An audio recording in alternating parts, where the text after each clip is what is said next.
ছাত্র জনতা জুলাই গণ অভ্যুত্থান নিয়ে কথা বলতে চাই, যা এই প্রজন্মের চেতনার প্রতীক। এটি শুধু একটি ঘটনা নয়, এটি আমাদের সংগ্রামের প্রতীক, আমাদের অধিকার ফিরে পাওয়ার এক গৌরবময় গাথা। জুলাই গণ অভ্যুত্থান 2024। এই অভ্যুত্থানের মূলেই ছিল জনগণের দীর্ঘদিনের কূপ এবং বাঞ্ছানার ঐতিহাস। 2018 সালে কোটা সংস্কার আন্দোলনে শিক্ষার্থী তরুণ সমাজের স্বতঃস্ফূর্ত অংশগ্রহণের মাধ্যমে আমরা যে গণতান্ত্রিক চেতনার বীজ রোপণ করেছিলাম তা নিম্নভাবে দমন। ওয়াসসালাতু ওয়াসসালামু আলা নবী মুহাম্মদ সাল্লাল্লাহু আলাইহি ওয়াসাল্লাম ওয়া আলা আলিহি ওয়া আসহাবিহি আজমাইন। আম্মা বাদ।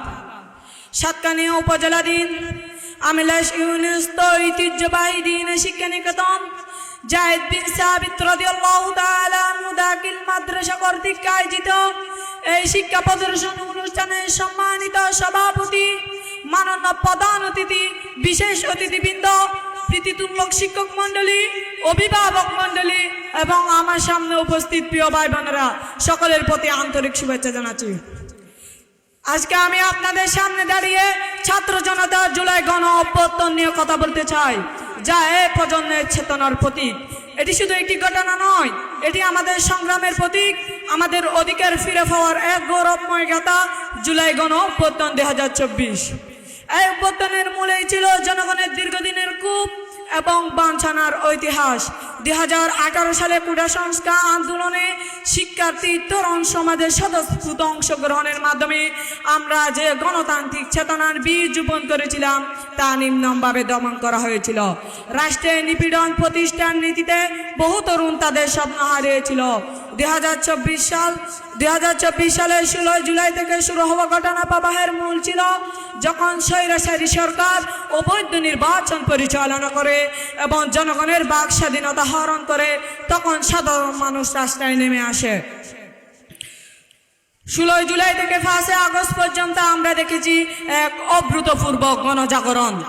এই সময় দেশের বিভিন্ন স্থানে শান্তিপূর্ণ আন্দোলনকে দমন করার জন্য গুলি চালানো হয়। তরুণদের রক্তে রঙিন হয়ে উঠে প্রতিটি গণপথ। ঢাকার রাজপথ থেকে রংপুরের মাটি পর্যন্ত আমরা প্রত্যাখ্যান করেছি সরকারের নিপীড়ন হত্যার নিম্ন চিত্র। কিন্তু সেই রক্ত বিধে যায়নি। গণহত্যা জনগণের মধ্যে এক নতুন শক্তি জাগ্রত করেছে।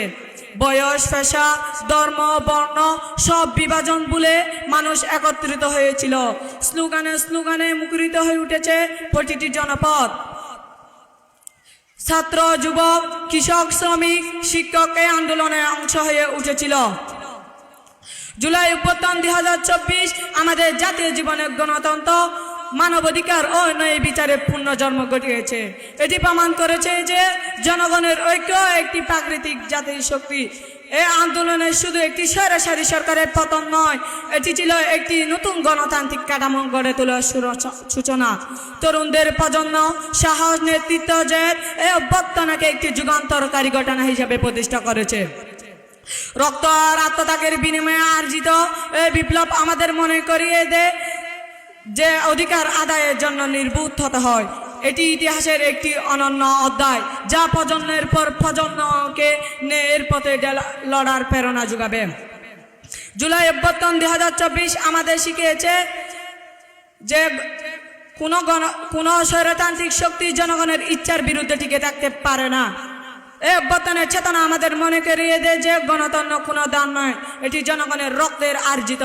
আসুন আমরা সবাই মিলে এই বিপ্লবের মূলভূত আর চেতনাকে সমন্বিত রাখি। নতুন প্রজন্ম, প্রিয় সহযোদ্ধাগণ, তোমাদের উপর আমাদের ভবিষ্যৎ নির্ভর করেছে। তোমরা যদি ঐক্যবদ্ধ থাকো,